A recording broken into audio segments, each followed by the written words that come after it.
Hello दोस्तों, आज हम रस पढ़ेंगे।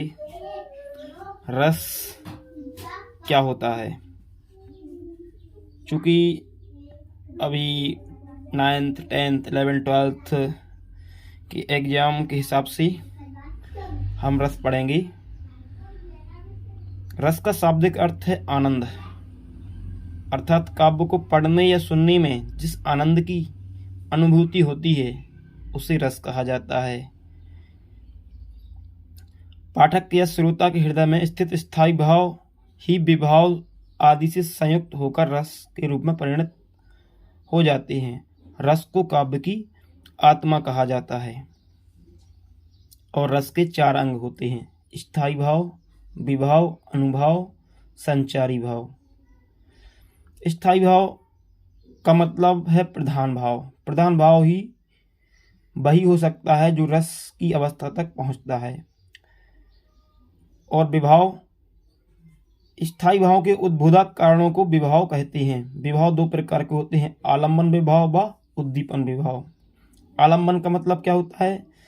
जिसका आलम्बन या सहारा पाकर स्थायी भाव जागते हैं वह आलम्बन कहलाता है। जैसे नायक नायिका। आलम्बन के भी 2 पक्ष होते हैं: आश्रय आलम्बन, विषय आलम्बन। जिसके मन में भाव जगे वह आश्रय आलम्बन, जिसके प्रति या जिसके कारण मन में भाव जगे वह विषय आलम्बन कहलाता है। यदि राम के मन में सीता के प्रति का भाव जगता है, रति का भाव जगता है, तो राम आश्रय होंगे और सीता विषय।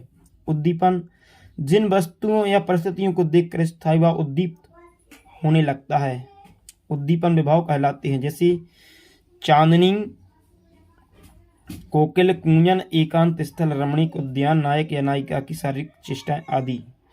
अनुभाव की संख्या 9 है और संचारी भावों की संख्या 33 है। इस प्रकार रस, अगर अपन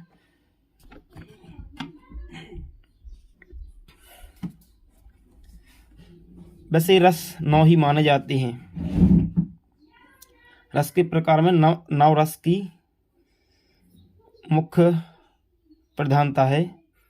वैसे तो आधुनिक समय के हिसाब से रसों की संख्या 11 तक पहुंच गई है, लेकिन आज जो अपन रस पढ़ने वाले हैं उनकी संख्या सिर्फ 11 ही, उनकी संख्या सिर्फ 9 ही है। अपन 11 नहीं पढ़ेंगे क्योंकि अपन को जो 9 to 12 का सिलेबस है उसमें 9 रस ही मैक्सिमम आते हैं।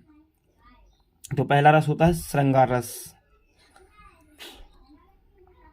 श्रृंगार रस भी 2 प्रकार का होता है: एक संयोग श्रृंगार और वियोग श्रृंगार। संयोग श्रृंगार वह श्रृंगार रस होता है जिसमें नायक नायिका के मिलने का वर्णन होता है, उसे संयोग श्रृंगार कहते हैं। अगर अपन उदाहरण के हिसाब से देखें तो इसका उदाहरण है: बतरस लालच लाल की मुरली धरी लुकाए, सौ करें भौनी हंसे देन कहें नट जाए। इसके बाद दूसरा रस आता है वियोग श्रृंगार, जिसमें नायक नायिका के बिछड़ने का वर्णन रहता है।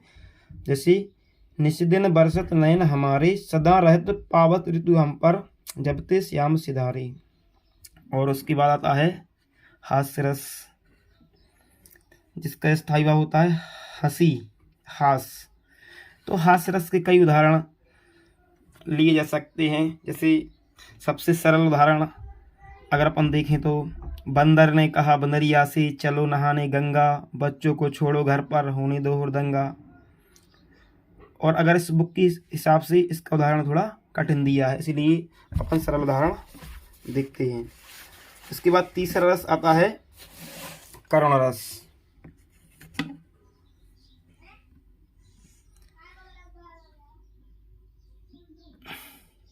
जब करुण रस मतलब होता है जहाँ कोई करुणा का समय होता है, दुखद समय होता है, वहाँ पर करुण रस होता है। जैसे शोक विकल सब रोबह रानी, रूप शील बलु तेज बखानी, करह विलाप अनेक प्रकारा, परह भूमि पर 12 और उसके बाद आता है वीर रस, जहाँ वीरता आदि का अपन को कविता पढ़ने में आभास होता है, वहाँ वीर रस होता है।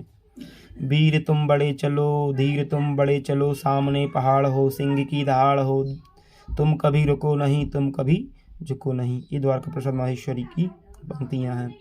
इसकी बात आता है रौद्र रस। जहाँ क्रोध आदि रूप परिणत होता है वहाँ रौद्र रस होता है। सबसे फेमस उदाहरण है रौद्र रस का श्री कृष्ण के सुन वचन, अर्जुन क्रोध से जलने लगे, शब शोक भूल कर अपना करतल युगल मलने लगे। इसके बाद आता है भयानक रस, जिसका स्थायी भाव होता है भय। तो ऐसी कविता जिनको पढ़ने में अपन को भय की अनुभूति होती है, वहाँ भयानक रस होता है। उधर गरजती सिंधु लहरियां, कुटिल काल के जालों सी, चली आ रही फैन उगलती फन फैलाए बयालों सी।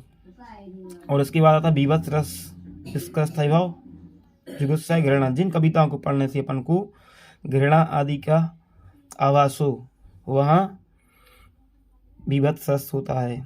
सिर पर बैठो काग, आंख दो खात निकारत, खींचत जीवन स्यार अति आनंद उदारत, गीद जांग को खोद खोद के मांस उपारत, स्वान अंगुलिन काट काट के खात बिदारत। मतलब यहाँ कितनी घृणा की बात है कि कोई जानवर किसी मरे हुए पक्षी को खा रहा है और उसके मांस को, तो मतलब इस तरह की चीज़ों में अपन को घृणा का आवाज़ होता है। और अगला रस आता है अद्भुत, इसका स्थायी भाव होता है विस्मय या आश्चर्य।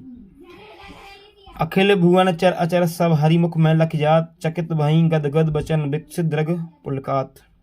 और अगला आता है शांत रस। शांत रस में जिसमें हमें शांति की अनुभूति होती है, वहाँ शांत रस होता है। उदाहरण जैसे मन रे तन कागद का पुतला, लागे बूंद बिनसी जाए छिन्न में, गर्भ करे क्यों इतना। इस प्रकार अपन ने 9 रस पढ़े। अगर आपको पसंद आए तो लाइक करें, शेयर करें, और आगे मैं प्रयास करूंगा कि अभी हाल तो मैं ऐसे ही पढ़ा रहा हूं, लेकिन जल्दी से बोर्ड की व्यवस्था करूंगा। यदि मेरी वीडियो चलती है तो जल्दी मैं बोर्ड वगैरह मंगा लूँगा, तो फिर अच्छी तरीके से समझ पाऊँगा हर चीज़ को।